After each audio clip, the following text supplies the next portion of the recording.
विशेष आत्माओं की विशेषता। सभी इस समय अपने श्रेष्ठ स्वमान के सिंहासन पर स्थित हो। श्रेष्ठ स्वमान का रूप जानते हो? इस समय विश्व रचयिता की डायरेक्ट रचना, पहली रचना, सर्वश्रेष्ठ रचना और रचयिता के बालक सो मालिक, जो बाप दादा के नूरे रत्न हो, दिल तख्त नशीन हो, मस्तक की मणियाँ हो और बाप दादा के कर्तव्य में मददगार हो, और जो विश्व कल्याणकारी, विश्व के आधार मूर्त, विश्व के आगे श्रेष्ठ उदाहरण रूप में हो, कि ऐसे सच्चे स्वमान स्मृति में रहते हैं। सदा स्वमान के सिंहासन पर स्थित रहते हो या सिंहासन पर टिक नहीं पाते हो। नाम ही है सिंहासन, इसका अर्थ क्या हुआ? इस पर कौन स्थित हो सकता है?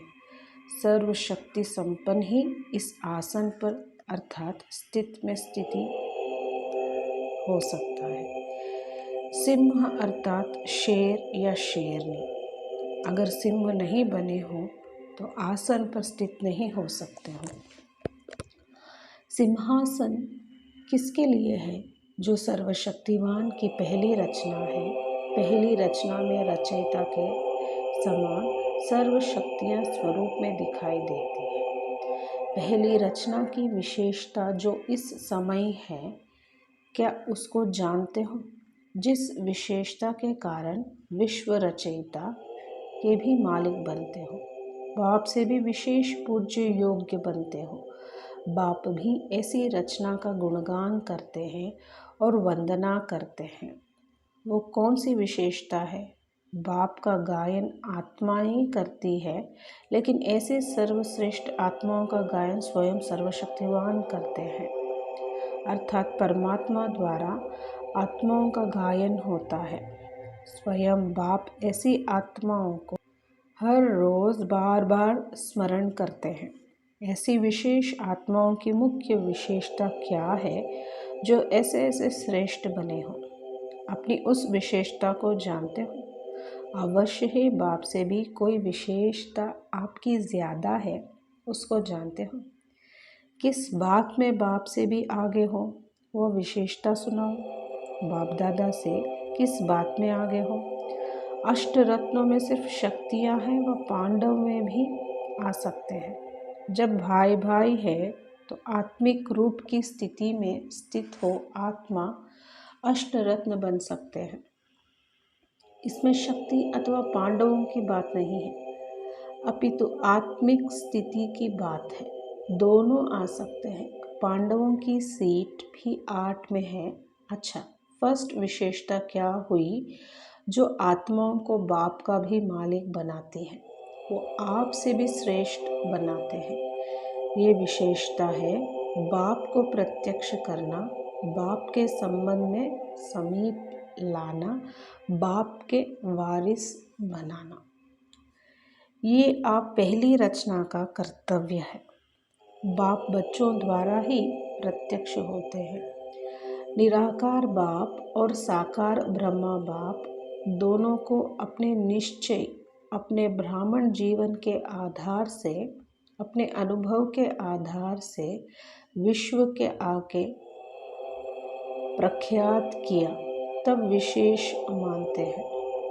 तो बाप को प्रख्यात करने की विशेषता बच्चों की है। इसलिए बाप रिटर्न में विश्व के आगे स्वयं गुप्त रूप में रह शक्ति सेना व पांडव सेना को प्रख्यात करते हैं। तो ये विशेषता बच्चों की है, इसीलिए बाप से भी ज़्यादा पूज्य बने हो। ऐसी अपनी विशेषता स्मृति में रहती है या भूल जाते हो? संगम युगी ब्राह्मणों की विशेषता सदा स्मृति स्वरूप की है। तो ब्राह्मण की विशेषता अनुभव करते हो? शूद्रपन अर्थात विस्मृत स्वरूप ब्राह्मण बनकर भी फिर विस्मृत में आते हैं। तो शूद्र और ब्राह्मण में अंतर ही क्या हुआ? मर्जीवा जन्म की अलौकिकता क्या हुई? विस्मृति लौकिकता है, अर्थात वो इस लोक की रीति रस्म है। ब्राह्मण की रस्म सदा स्मृति स्वरूप है। कभी अपने लौकिक कुल की रीति रस्म व मर्यादाओं किसको भूलती है क्या? ब्राह्मण कुल की रीति रस्म व मर्यादाएं ब्राह्मण ही भूल जाए, ये संभव है क्या? ब्राह्मणों की रीति रस्म अलौकिक है।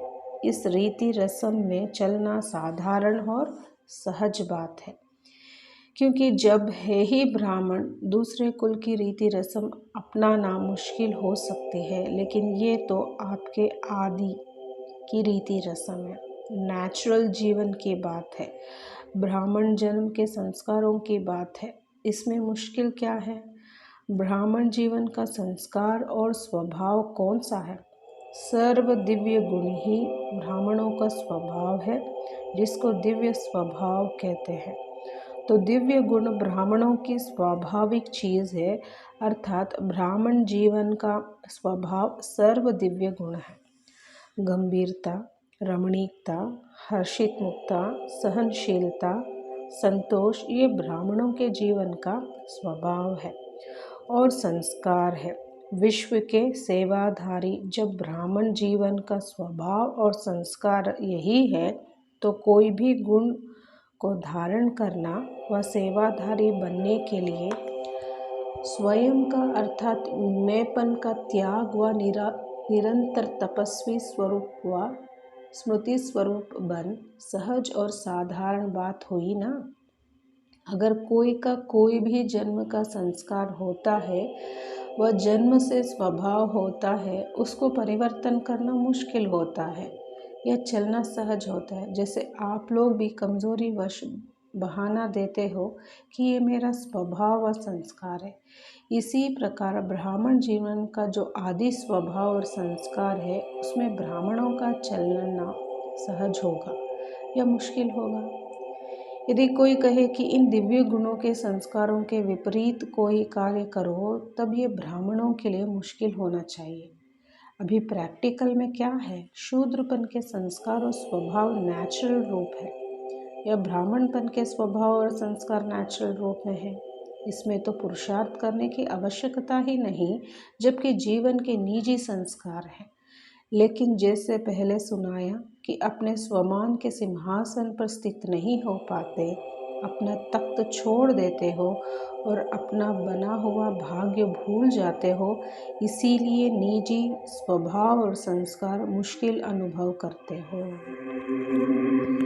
बाप का इस बात पर एक गायन है जो बच्चों का भी है, मुश्किल को सहज करने वाले।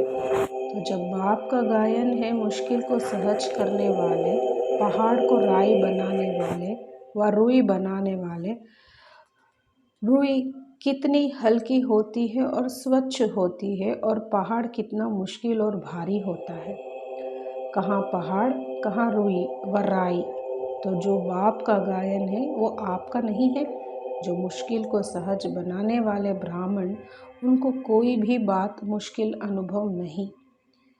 ये हो सकता है? नहीं। तो अपने स्वमान में स्थित रह, अपने विशेषता को हर समय स्मृति में रखो। विशेष आत्माएं हर संकल्प और हर कार्य विशेष करेगी, अर्थात श्रेष्ठ करेगी। अच्छा, ओम शांति।